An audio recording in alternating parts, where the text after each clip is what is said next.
በከፍተኛ የአሜሪካና የኢራን ባለስልጣናት መካከል በስዊዘርላንድ ሲካሄድ የነበረው የመጀመሪያ ዙር የሰላም ውይይት መጠናቀቁን አወያይ ሀገራት ገልጸዋል። የአወያይ ሀገራት የኳታርና የፓኪስታን መንግስታት በጋራ ባወጡት መግለጫ ሁለቱ ሀገራት በሚቀጥሉት 60 ቀናት ውስጥ ወደ መጨረሻው የሰላም ስምምነት የሚያደርሳቸውን መንገድ ይፋ ለማድረግ መስማማታቸውን አስታውቀዋል። የኳታር የውጭ ጉዳይ ሚኒስቴር ባወጣው መግለጫ መሰረት ቀጣዮቹ የቴክኒክ ውይይቶች በኳታር መንግስት ባለቤትነት ስር በሚገኘውና በስዊዘርላንድ ተራራማ አካባቢ በሚገኘው የበርገን ስቶክ የመዝናኛ ስፍራ በቀሪዎቹ ቀናት እንደሚቀጥሉ ታውቋል። ይህ በስዊዘርላንድ የተካሄደው ንግግር በቅርቡ በሁለቱ ሀገራት መካከል ተፈጥሮ የነበረውን የጦርነት ስጋት በማርገብ ረገድ ትልቅ እንቅስቃሴ መሆኑን ታዛቢዎች ገልጸዋል። ምንም እንኳን የመጀመሪያ ደረጃ ንግግሩ ቢቋጭም የአልፕስ ተራራዎች ተፈጥሯዊ ጸጥታ፣ ማራኪ ገጽታና ቀዝቃዛ አየር የዓለምን ምጣኔ ሀብትና ጂኦፖለቲካዊ መረጋጋት በልጦ የገዛውን ታላቅ ወታደራዊ ውጥረት ሊሸሽገው አልቻለም። ካለፈው የካቲት 28 ቀን 2026 ጀምሮ ዓለምን በከፍተኛ ስጋትና ድንጋጤ ሲያናውጥ የሰነበተውና በአሜሪካና በእስራኤል ጥምረት በኢራን እስላማዊ ሪፐብሊክ ላይ የተከፈተውን አስከፊና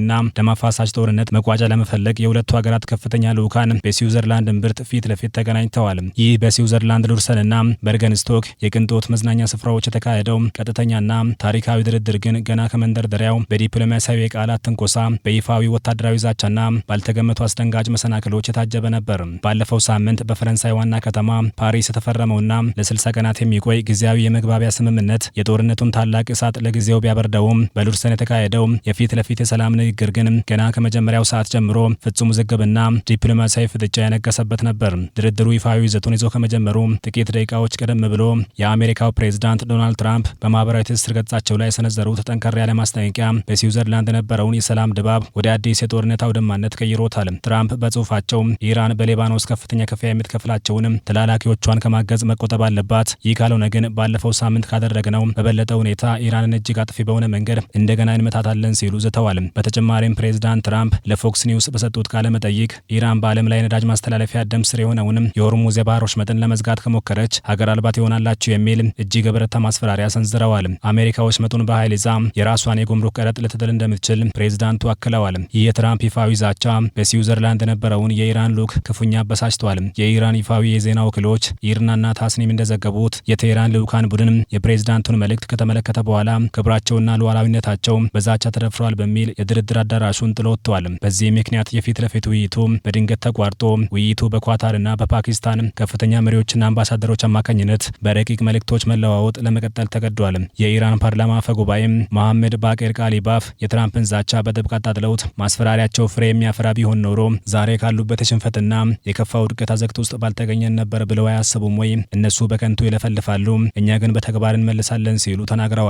የኢራን ወገን የኒውክሌር ጉዳዮችን ለመነጋገር መጀመሪያ የታገዱ የኢራን ሀብቶች እንዲለቀቁና የነዳጅ ኤክስፖርት ፍቃድ በተግባር እንዲሰጥ ቅድመ ሁኔታ አስቀምጧል። የዚህ ታላቅ ዲፕሎማሲያዊ ፍጥጫ ዋነኛ መነሻ ባለፈው ሳምንት የተደረሰው ስምምነት አካል የሆነው በሁሉም ግንባሮች ላይ ውጊያ ማቆም የሚለው ድንጋጌ በእስራኤል በኩል መጣሱ ነው። ስምምነቱ ከተፈረመ ወዲህ በደቡብ ሊባኖስ በእስራኤል መከላከያ ኃይልና በኢራን በሚደገፈው ሂዝቦላ መካከል ያለው ውጊያ ከመብረድ ይልቅ እጅግ አገርሽቷል። የእስራኤል ከባድ የአየር ድብደባዎች ህጻናትንና ሴቶችን ጨምሮ ቢያንስ ለ7 የሊባኖስ ንጹሃን ዜጎችን መቅጠፉን የሀገሪቱ ጤና ሚኒስቴር አስታውቋል። በሌላ በኩል የሂዝቦላ አጸፋ ጥቃት 5 የእስራኤል ወታደሮችን ገድሏል። ኢራን፣ አሜሪካና እስራኤል የገቡትን ቃል አጥፈው በሊባኖስ ላይ ጥቃት መክፈታቸውን እንደ ምክንያት በማቅረብ የሆርሙዝ የባህር ወሽመጥን በድጋሚ መዝጋቷን ቅዳሜ ማወጇ ይታወቃል። የኢራን ፋርስ የዜና ወኪል እንደገለጸው ወታደራዊ ምንጮች እስካሁን ምንም አይነት አዲስ የባህር ላይ መተላለፊያ ፈቃድ ለጭነት መርከቦች እንዳልተሰጠ አረጋግጠዋል።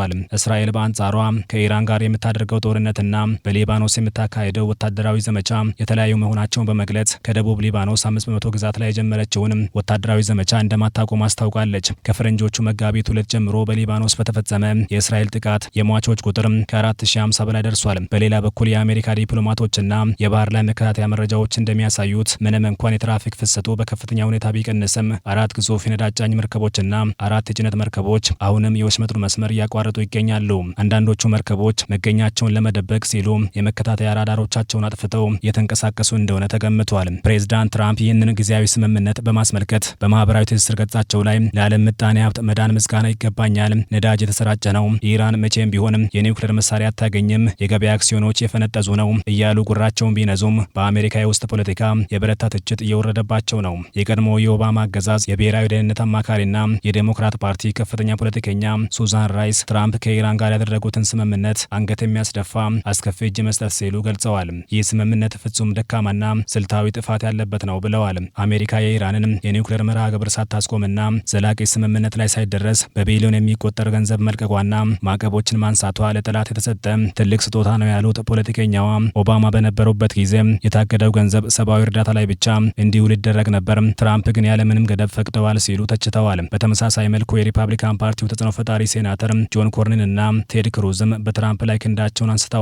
ክሩዝ ሲናገሩ ታሪካዊ እውነታዎች እንደሚያስተምሩን እኛን ለማጥፋት ለሚፈልጉ ሃይማኖታዊ ሰዎች በቢሊዮን የሚቆጠር ዶላር ማፍሰስ ፍጹም አስከፊና ሞኝነት የተሞላበት ውሳኔ ነው ብለዋል። ምንም እንኳን ትራምፕ ጦርነቱን አሸንፊያለሁ በሚል መፈክሮች ቢያስተጋቡም ከ100 ቀናት በላይ የፈጀው ይህ ግጭት በአሜሪካና በዓለም ላይ ያሳረፈው የምጣኔ ሀብት ጠባሳ ግን እጅግ አሳሳቢ መሆኑን ተንታኞች ያስረዳሉ። የሰው ልጅ ሕይወት መጥፋትም የዚህ ጦርነት አስከፊ ገጽታ ነው። 13 አሜሪካውያን ወታደሮችና ከ7500 በላይ የቀጠናው ንጹሐን ዜጎች ሕይወታቸውን አጥተዋል። በተለይም በኩሺንግ ኦክላሃማ የሚገኘው የአሜሪካ ዋነኛ የነዳጅ ማከማቻ ማዕከል የነዳጅ መጠን ወደ 20 ሚሊዮን በርሜል ዝቅ ማለቱ የመሰረተ ልማት ቧንቧዎችን ግፊት ለመጠበቅ ወደ ማያስችል አስቸጋሪ ደረጃ ላይ እንዲደርስ አድርጎታል። ይህንን ተከትሎም ትራምፕ በፈረንሳይ በተካሄደው የቡድን 7 መሪዎች ስብሰባ ላይ ሌላ 4 ሳምንታትን በዚህ ከቀጠልን አጠቃላይ ምስቅልቅል ይፈጠራል ሲሉ ስጋታቸውን ለመግለጽ ተገደዋል።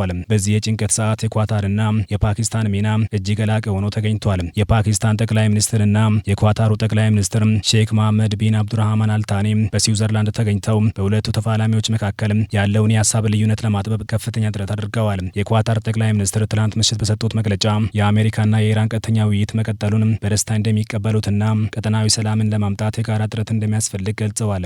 የአሜሪካ የኤነርጂ ሚኒስትር ክሪስ ራይት በበኩላቸው የንግግሩን ስልታዊ ገጽታ ሲያብራሩ አሜሪካ ከዚህ ቀደም የኢራን ወታደራዊ አቅም በማዳከምና በሆርሙዝ የባህር ወሽመጥ ላይ በወሰደችው እርምጃ ኢራንን የተለየ ስልታዊ አቋም ላይ ያስቀምጣለች። በመሆኑም ቀደም ሲል በድርድር ላይ የነበራቸው የበላይነት ዛሬ የለም ብለዋል።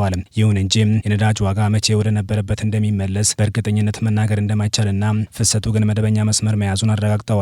ምንም እንኳን ውጥረቱ የነገሰበት ድባብ ቢኖርም የአሜሪካው ምክትል ፕሬዝዳንትና የልዑካን ቡድኑ መሪ ጄዲ ቫንስ ድርድሩ አሁንም በጥሩ መስመር ላይ እንዳለና አዲስ ምዕራፍ ለመክፈት ቁርጠኛ መሆናቸውን ገልጸዋል።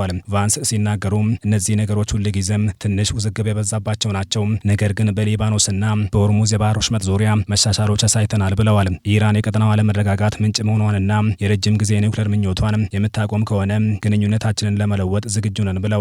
በሉርሰን የተካሄደው ይህ ከፍተኛ ውይይት ዛሬ ንጋት ላይ የተቋጨ ቢሆንም የሁለቱ ሀገራት የቴክኒክ ባለሙያዎች ግን በቀጣዮቹ ቀናት የስምምነቱን ዝርዝር ጉዳዮች፣ የኒውክሌር ቁጥጥሩን፣ የሊባኖስን የተኩስ አቁም አፈጻጸምና የታገዱ የገንዘብ ሀብቶችን አጠቃቀም በተመለከተ በጥልቀት መነጋገራቸውን እንደሚቀጥሉ ታውቋል። በሌላ በኩል ትላንት በሊባኖስ አንጻራዊ ሰላም የታየ ሲሆን የተፈናቀሉ ከ1 ሚሊዮን በላይ ዜጎች ወደ ቤታቸው መመለስ መጀመራቸውና የሂዝቦላን ሰንደቅ ዓላማ እያውለበለቡ መጓዛቸው ተሰምቷል። የዋሽንግተን የኃይል ጡንቻ፣ የቴህራን አይበገሬነትና ግትር አቋም በዲፕሎማሲያዊ ጥበብ ጦርነቱን በዘላቂነት ይቋጩታል ወይስ የሉርሰን ውይይት ፈርሶ ዓለም ወደ አዲስ ነዳጅና የጦርነት ቀውስ ውስጥ ትገባለች የሚለው ጥያቄ በቀጣዮቹ 60 ቀናት ውስጥ በሚደረጉት እልህ አስጨራሽ ድርድሮች ምላሽ የሚያገኝ ይሆናል።